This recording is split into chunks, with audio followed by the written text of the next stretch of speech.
ہم وہی کہیں گے جو ہمارا دین ہم کو بتاتا ہے، عمل کرو تو تمہارا بھلا ہے۔ والصلاة والسلام على سید الانبیاء والمرسلین، اما بعد فاعوذ باللہ من الشیطان الرجیم، بسم اللہ الرحمن الرحیم۔ ان اللہ وملائکتہ یصلون علی النبی یا ایہا الذین آمنوا صلوا علیہ وسلموا تسلیما۔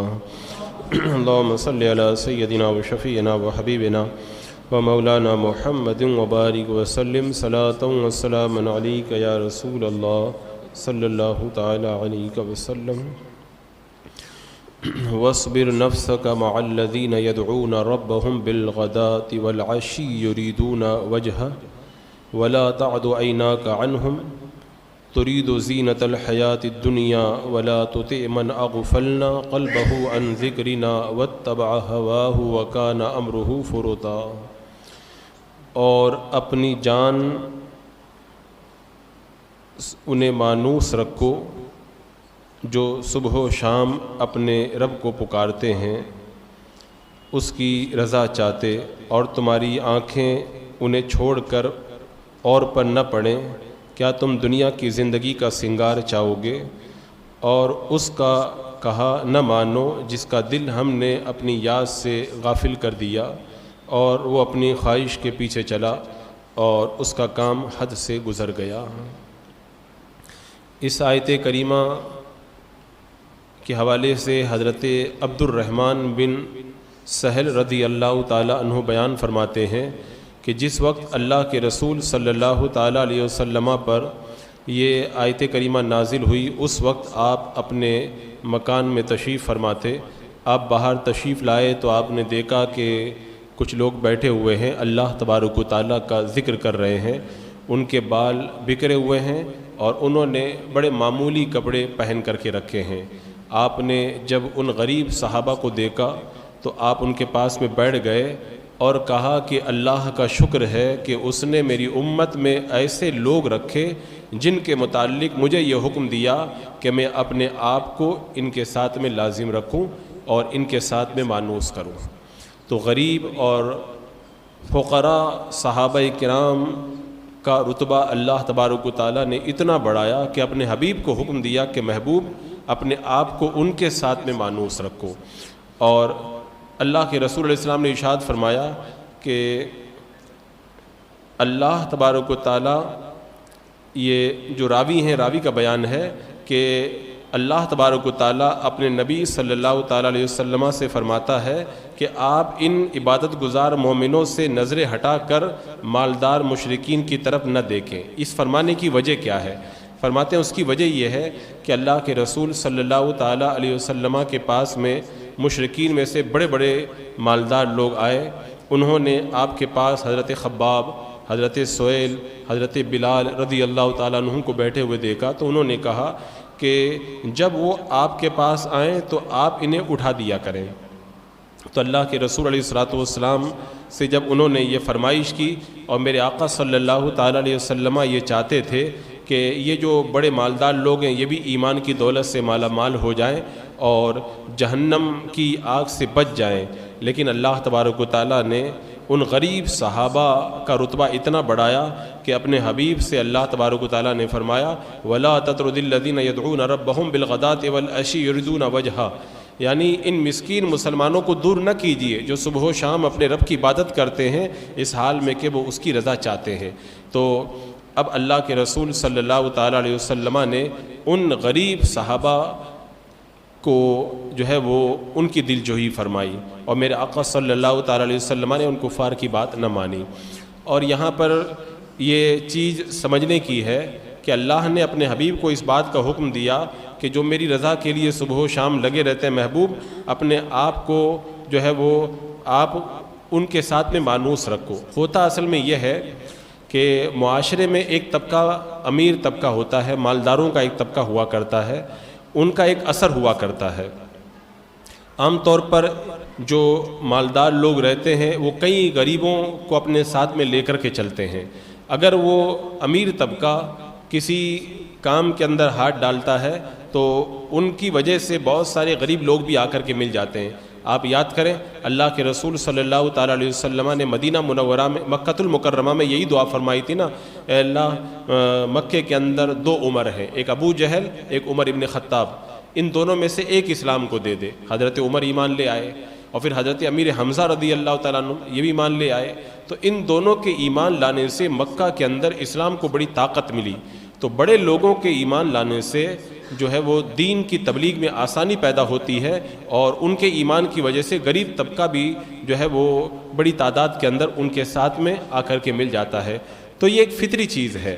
تو میرے آقا صلی اللہ تعالیٰ علیہ وسلم بھی یہ چاہتے تھے کہ یہ مالدار لوگ بھی ایمان کے اندر داخل ہو جائیں تاکہ جہنم سے بچ جائیں، اور ان کے ساتھ میں جو اور لوگ جڑے ہوئے ہیں ان کو بھی ایمان کی دولت مل جائے۔ تو یہ اللہ کے رسول علیہ السلام کی تمنا تھی، لیکن اللہ تبارک و تعالیٰ نے اپنے حبیب سے ارشاد فرما دیا کہ اے محبوب اپنی جان ان سے مانوس رکھو جو صبح و شام اپنے رب کو پکار رہے۔ یہ غریب صحابہ ہیں، وَلَا تَعْدُ عَيْنَاكَ عَنْهُمْ، اللہ تبارک و تعالیٰ نے فرمایا کہ تمہاری آنکھیں انہیں چھوڑ کر کے اوروں پر نہ پڑے۔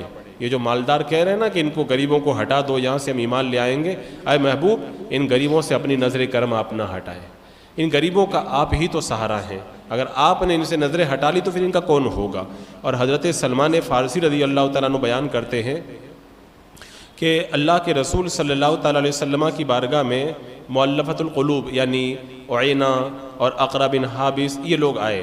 انہوں نے کہا کہ اللہ کے نبی اگر آپ مسجد میں صدر نشین ہوں تو ان یعنی حضرت سلمان، حضرت ابو ذر اور دیگر فقراء مسلمین کو جو ہے وہ آپ دور کر دیں، کیونکہ ان کے جو ہے وہ موٹے موٹے کپڑے پہنے ہیں۔ انہوں نے حقارت کی نظر سے یہ باتیں کہیں، تو اللہ تبارک و تعالیٰ نے اس وقت یہ آیت کریمہ نازل فرمائی اور فرمایا کہ انا اعتدنا للظالمین نارا، بے شک ہم نے ظالموں کے لیے آگ تیار کر کے رکھی۔ جو لوگ تکبر کر رہے ہیں اور غریبوں کو ہٹانے کے لیے کہہ رہے ہیں، اللہ تعالیٰ کو تکبر پسند نہیں ہے۔ اے محبوب ان امیروں کی طرف مت دیکھیے، آپ ان غریبوں کی طرف اپنے نظر کرم جو ہے وہ مائل رکھیے۔ تو اللہ کے رسول صلی اللہ تعالیٰ علیہ وسلم ان مسکین صحابہ کو ڈھونڈنے کے لیے نکلے، تو مسجد کی پچھلی صف میں وہ لوگ بیٹھے ہوئے تھے، اللہ تبارک و تعالیٰ کا ذکر کر رہے تھے۔ تو اللہ کے رسول علیہ السلام نے فرمایا اللہ تبارک و تعالیٰ کا شکر ہے کہ اس نے میری وفات سے پہلے مجھے یہ حکم دیا کہ میں اپنی امت کے ان لوگوں کے ساتھ میں رہوں، اور تمہارے ساتھ ہی میں میری زندگی ہے اور تمہارے ساتھ ہی میں میرا مرنا ہے۔ تو یہ تھی اللہ کے رسول علیہ السلام کی ان غریب صحابہ کے ساتھ محبت جو اللہ تبارک و تعالیٰ نے اپنے حبیب علیہ السلام کو تعلیم فرمائی تھی۔ اور اسلام ہی ایک ایسا پاکیزہ مذہب ہے، دنیا کے دوسرے مذاہب میں تو امیر طبقے کو بڑی فوقیت دی جاتی ہے، لیکن اسلام یہ گوارا نہیں کرتا کہ امیروں کے کہنے کی وجہ سے غریبوں کو ہٹا دیا جائے۔ نہیں، اسلام کی تعلیم تو اتنی بلند ہے، ایک آدمی کروڑ پتی اربوں پتی ہے اور ایک آدمی کے پاس میں کھانے کے لیے بھی کچھ نہیں ہے، اگر وہ غریب آدمی پہلی صف میں آ کر کے بیٹھ گیا تو کسی امیر کی مجال نہیں ہے کہ اس غریب کو ہٹا کر کے پیچھے کر دے اور امیر آگے آ جائے۔ اسلام نے جو ہے وہ انسان کو جو عزت دی ہے اور ایک مسلمان کو جو عزت دی ہے، دنیا کا کوئی اور مذہب وہ عزت نہیں دے سکتا۔ جیسا کہ احادیث میں آپ مطالعہ کریں، حضرت عائشہ رضی اللہ تعالیٰ عنہ بیان کرتی ہے کہ مجھ سے اللہ کے رسول علیہ السلام نے ارشاد فرمایا کہ اگر تم مجھ سے ملنا چاہتی ہو تو تمہارے پاس میں اتنا مال ہونا چاہیے جتنا کسی سوار کا سفر خرچ ہو، اور تم اپنے آپ کو امیروں کی مجلس سے دور رکھنا، اور پیوند لگانے سے پہلے کسی کپڑے کو پرانا نہ کرنا۔ آج تو ہم پورے ہی بدل گئے ہیں، آج تو پیوند لگے کپڑے مالدار تو مالدار، غریب لوگ بھی نہیں پہنتے، ہم لوگ بھی نہیں پہنتے، اور امیروں کی طرف لوگوں کا رجحان ہم دن بدن بڑھتا ہی چلا جا رہا ہے، کیونکہ مال کو بڑی فوقیت دے دی لوگوں نے۔ آج کل ہر طرح کی شرافت، ہر طرح کی عزت لوگوں نے مال ہی کو سمجھ کر کے رکھ لیا ہے۔ تو میرے آقا نے حضرت عائشہ سے کہا تھا، عائشہ اگر مجھ سے ملنا چاہتی ہو تو اتنا ہی مال رکھنا جتنا کسی سوار کا سفر خرچ ہو، اور امیروں کی مجلسوں سے دور رہنا۔ اور حضرت عون بن عبداللہ بیان کرتے ہیں کہ میں امیروں کی مجلس میں رہا تو مجھے یہ غم رہتا تھا کہ فلاں کی سواری میری سواری سے اچھی ہے، اس کے کپڑے میرے کپڑے سے اچھے ہیں، یعنی ہر وقت ٹینشن میں رہتا تھا۔ اور کہتے ہیں جب میں امیروں کو چھوڑ کر غریبوں کے پاس میں آ گیا تو مجھے ایک دم سکون مل گیا، کیونکہ جب غریبوں کے پاس میں آدمی رہتا ہے تو حسرت اور طرح طرح کی تمنائیں اسے نہیں ستاتی ہیں، لیکن جب بڑے مالداروں کے یہاں جا کے بیٹھتا ہے نا، پھر سوچتا ہے کہ میں یہ بھی کر لوں، وہ بھی کر لوں، اس طرح کا مکان میں بھی لے لوں، اس طرح کی گاڑی میں بھی لے لوں۔ آپ لوگوں نے دیکھا بھی ہوگا کہ جب کسی بڑے آدمی کی دعوت میں چلے جاؤ تو اس کے گھر کی ٹپ ٹاپ یا اس کے کھانے کی جو ہے وہ لذتوں کو دیکھ کر کے انسان کا دل کچھ دنیا کی طرف زیادہ ہی مائل ہوتا ہے. تو فرماتے سکون غریبوں کے ساتھ میں ہے، امیروں کے ساتھ میں نہیں ہے. حضرت عمر ابن خطاب رضی اللہ تعالیٰ عنہ بیان فرماتے ہیں ہر چیز کی ایک چابی ہوتی ہے اور جنت کی چابی مسکین اور فقیروں کی محبت ہے. ان لوگوں کی محبت یہ جنت کی چابی سے دروازہ کھلتا ہے نا، تو بندہ ان غریبوں سے محبت کرے گا گویا کہ جنت کا دروازہ کھولنے کے لائق ہو گیا وہ. اور اس حوالے سے حدیث میں بڑی رہنمائی، حضرت عبداللہ ابن عمر کے پاس 3 لوگ آئے اور انہوں نے کہا کہ اے ابو محمد، بے شک ہم کسی چیز پر قادر نہیں ہیں، نہ ہمارے پاس کھانے کا خرچ ہے، نہ سواری ہے، نہ سامان ہے. تو حضرت ابن عمر نے کہا کہ جو تم چاہو، اگر تم چاہو تو ہمارے پاس لوٹ آنا، ہم تمہیں سامان دے دیں گے اور جس سے اللہ تعالیٰ تمہارے لیے آسانی پیدا کر دے گا، اور اگر تم چاہو تو ہم سلطان کے پاس تمہارا ذکر کریں گے، اور اگر تم چاہو تو صبر کر لو. پھر بعد میں ارشاد فرماتے ہیں کہ میں نے رسول اللہ صلی اللہ تعالیٰ علیہ وسلم کو فرماتے ہوئے سنا ہے کہ قیامت کے دن فقراء مہاجرین یہ مالداروں سے 40 سال پہلے جنت میں جائیں گے. تو ان لوگوں نے کہا کہ ہم صبر کریں گے اور کسی سے کسی چیز کا سوال کریں گے نہیں.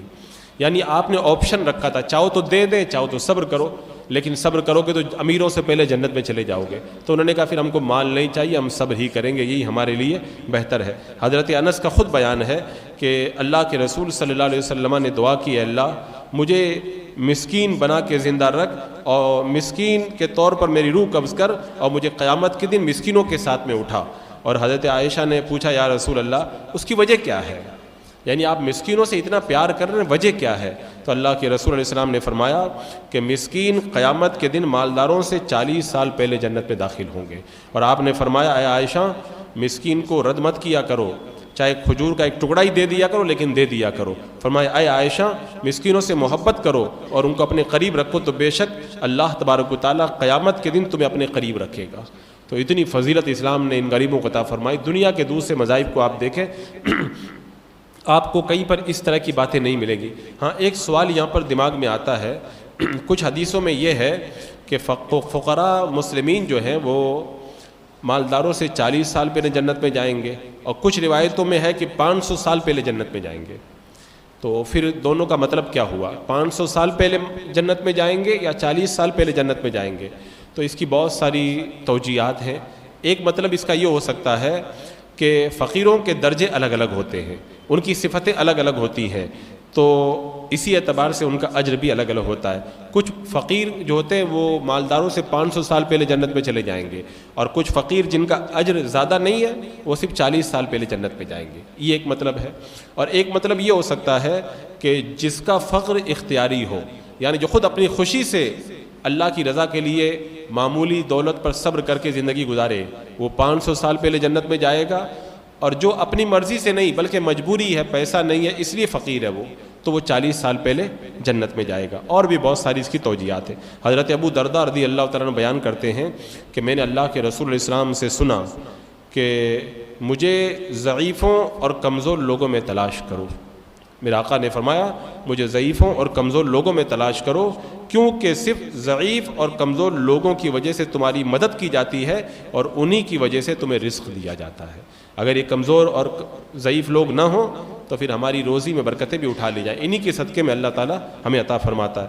اور حضرت ابو سعید خدری رضی اللہ تعالیٰ عنہ سے بڑی پیاری روایت ہے کہ اللہ کے رسول علیہ السلام نے فرمایا جس شخص کی آمدنی کم ہو، انکم کم ہو کسی کی، اور اس کے بال بچے زیادہ ہوں، انکم کم ہو بال بچے زیادہ ہوں، اور وہ اچھی طرح نماز پڑھے اور مسلمانوں کی غیبت نہ کرے، تو میرے آقا فرماتے ہیں میں اور وہ قیامت کے دن اس طرح ساتھ میں ہوں گے. دونوں انگلیوں کو آپ نے ملا کر کے بتایا کہ ان 2 انگلیوں کی طرح ہم دونوں ساتھ میں ہوں گے.